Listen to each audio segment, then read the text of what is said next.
Muito bem, nós chegamos à parte mais prática da nossa jornada. Se nas aulas anteriores você entendeu por que você esquece tanto e por que escrever é a ferramenta mais poderosa para reter conhecimento, agora é a hora de aplicar. A boa notícia é que você não precisa de técnicas complexas, não precisa de métodos milagrosos e nem de ferramentas caras. Basta papel, caneta e consistência. O que eu vou te mostrar agora são 3 técnicas simples de escrita, que reúnem os achados científicos mais consistentes sobre aprendizado e memória. E é isso mesmo, elas funcionam até quando você está dormindo.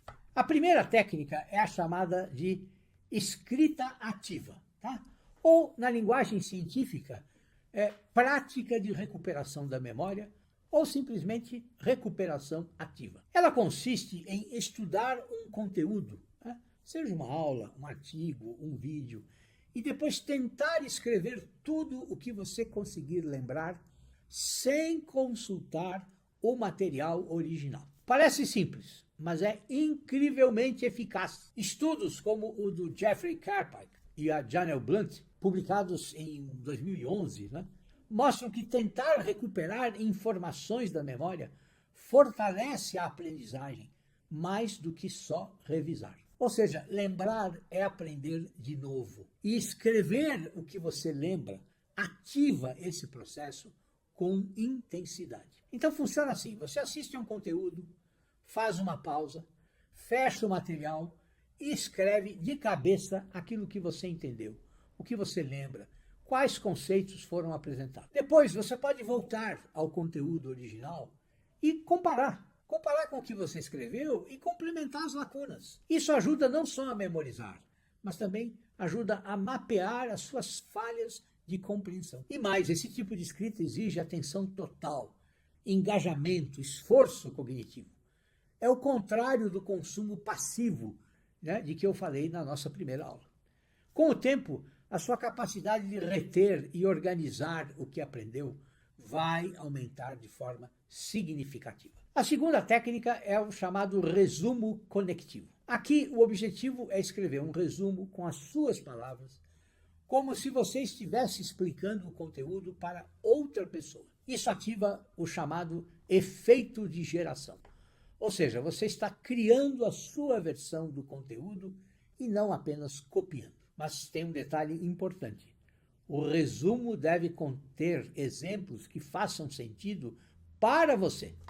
Pode ser uma metáfora, pode ser uma analogia, ou pode ser um caso real do seu cotidiano. Quanto mais você conecta o novo com o que você já conhece, mais profundo vai ser o seu aprendizado. Por exemplo, se você estudou sobre o conceito de viés de confirmação na psicologia, ao invés de apenas ficar repetindo a definição, escreva algo assim: é como quando eu só assisto vídeos que confirmam minha opinião sobre alimentação saudável. Mesmo sem perceber, eu ignoro os vídeos que mostram o contrário. Compreende?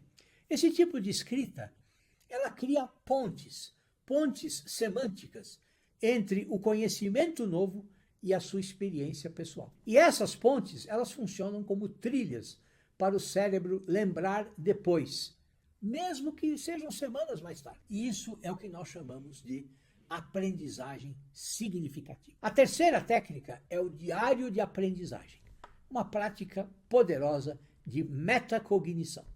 O que é metacognição? É a capacidade de pensar sobre o seu próprio pensamento.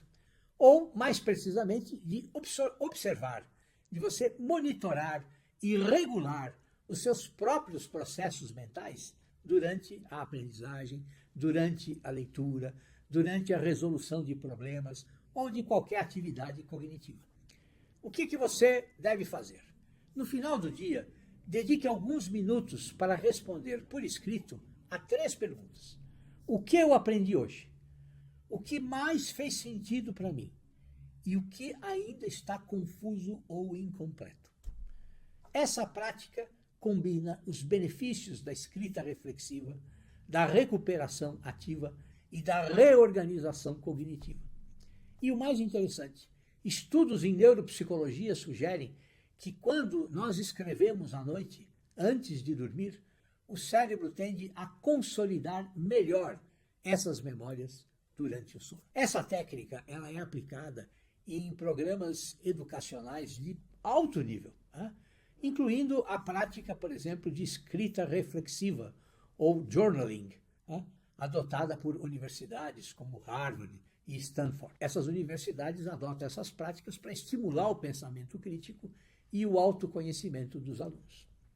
A escrita reflexiva também é a base do famoso método Cornell de anotações, né, no qual o estudante, ao final de cada aula, revê e comenta aquilo que ele aprendeu, identificando dúvidas e relações com outros conhecimentos.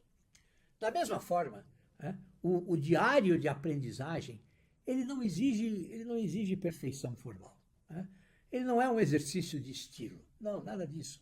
É um estilo de autenticidade. Mais importante do que escrever bem é escrever com verdade, com atenção ao que realmente foi vivido, compreendido ou questionado naquele dia. Não é necessário você seguir regras gramaticais rígidas, nem se preocupar com a estética do seu trabalho. Não, o valor está na relação honesta entre a experiência e a reflexão que a experiência desperta. Você pode criar o seu próprio caderno de aprendizagem. Escreva 1 ou 2 páginas por dia. Pode ser sobre o que você estudou, sobre o que você ouviu num podcast, ou aquilo que você aprendeu em uma simples conversa. O ato de registrar o que ficou na sua mente transforma o aprendizado em memória de longo prazo. Bom, e qual é o bônus dessa prática? Com o tempo, esse caderno se torna um mapa de crescimento, um lugar onde você pode voltar para ver o quanto aprendeu, o quanto evoluiu, o quanto mudou de ideia. Um caderno de evidências cognitivas e emocionais da sua jornada pessoal. Essas 3 técnicas, escrita ativa, resumo cognitivo e diário de aprendizagem, elas são como uma tríade da retenção consciente do conhecimento. Cada uma atua em um ponto diferente do processo de memorização. A recuperação, a reorganização e a consolidação do conhecimento. E o melhor de tudo, você pode começar hoje com aquilo que você tem em mãos agora. A questão não é estudar mais, mas estudar melhor. E escrever é a forma mais acessível, mais poderosa e mais duradoura de fazer isso. Porque quem escreve, aprende. Quem escreve, lembra. Quem escreve, transforma o conhecimento em potência. Agora, bom, você precisa acessar os materiais dos exercícios para a aplicação prática dessas 3 técnicas. Mas acesse um material por vez. Leia com atenção, siga as instruções e realize os exercícios propostos. Mas faça tudo com simplicidade, com as suas palavras, exatamente para atingir os objetivos que eu apresentei nestes 3 passos do nosso desafio. Um grande abraço para você.